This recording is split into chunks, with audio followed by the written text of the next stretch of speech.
This is Peter's next challenge. It's a 1930s Sharland from Staffordshire 4-stroke outboard motor. Twin cylinder. And 2 cylinders, as Peter has just pointed out.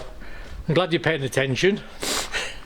We don't know much about it, but we do have this from a August 1930s motorsport, all about it. So that's what it should look like when it's finished. So Peter is going to take it away. That's his next challenge. Will it be ready for next week? Next Christmas. Next Christmas. Next year. So you see, it's quite interesting.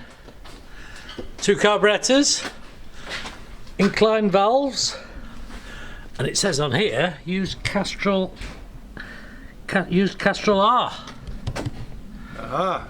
So we're now going to load it into the back of his vehicle, and it's going away on its holidays.